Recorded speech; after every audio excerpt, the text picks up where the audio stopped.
Sorry, हाँ, 1 crore with in a year निकालने का आवश्यकता क्या होगा? 1 crore from one account withdrawal of cash. I don't know, I don't comprehend this. But yet, if you are a taxpayer and you're filing a return, with that you can reconcile this. This is not a TDS aside from that. That will get reconciled. जो करना चाह रहे हैं आप cash के साथ, वो please आप इलेक्ट्रॉनिकली ट्रांसफर करो. कुछ TDS VDS नहीं है. हम आपके ट्रांसैक्शन के खिलाफ नहीं है, कैश के खिलाफ. आपने इस वीडियो को देखा, इसमें वित्त मंत्री निर्मला सीतारमण ने क्या सवाल पूछ लिया और ये सवाल क्यों पूछा? दरअसल निर्मला सीतारमण ने एक कुशल गृहिणी की तरह कुशल वित्त मंत्री की भूमिका निभाने की कोशिश की है और शायद ही कोई जेब छोड़ा हो जहां से पैसा निकालने की कोशिश नहीं की है. डीजल, पेट्रोल, सोना, ये सब कोई जानता है कि सोने का इस्तेमाल कौन करता है. महिलाएं ज़्यादा करती है. डीजल पेट्रोल का इस्तेमाल कौन करता है? आम आदमी करता है. लेकिन उनके ये एक इस व्यवस्था पे कि यदि कोई एक साल में अपने अकाउंट से 1 करोड़ रुपया निकालता है तो उस पर 2% TDS कटेगा.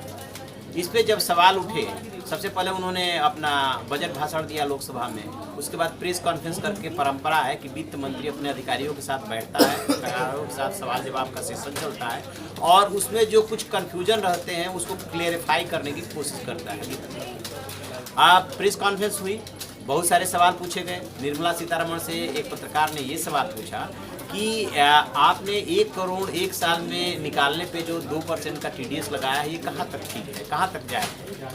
तो थोड़ी देर के लिए तो निर्मला सीतारमण सोचती रही. उसके बाद पलट के उन्होंने पत्रकार से ही सवाल पूछ लिया और कहा कि आप ही बता दीजिए कि एक अकाउंट से एक साल में 1 करोड़ रुपये निकालने की क्या जरूरत है? 2 करोड़ तक पर अकाउंट, वन अकाउंट से 2 crore with in a year, sorry, हाँ, 1 crore with in a year निकालने का आवश्यकता क्या होगा? और वो किस लिए निकालेगा? तो उसमें फिर उन्होंने आगे जोड़ा कि यदि वो इनकम टैक्स पे ही है, स्वाभाविक है कि जो 1 करोड़ निकालेगा अपने एक अकाउंट से वो इनकम टैक्स पे ही होगा, मान के चल रहे हैं. तो यदि वो इनकम टैक्स पे ही है तो वो जो TDS उसका 2% यानी कि 2 लाख रुपए, 1 करोड़ में से 2 लाख रुपए कट रहा है, वो चाहे तो रिक्लेम कर ले अपने जो ITR दाखिल कर रहा है उसमें से. लेकिन जिस अंदाज में निर्मला सीतारमण ने पत्रकार से सवाल किया, यदि पत्रकारों को कोई गलतफहमी रही होगी कि इनको जानकारी चीज़ों की नहीं है या ये क्या कहना चाहती है, क्योंकि सामान्य तौर पे होता ही है कि बजट जो तैयार करते हैं वो ब्यूरोक्रेट्स तैयार करते हैं.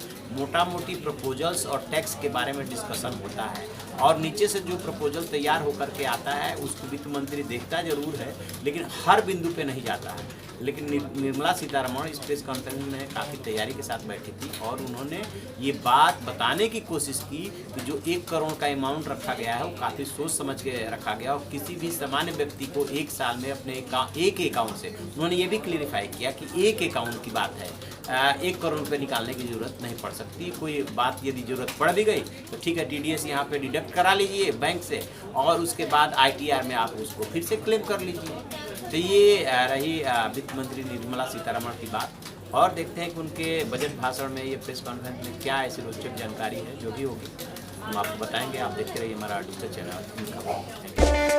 इन खबर चैनल को सब्सक्राइब करें और बेल आइकन दबाना ना भूलें.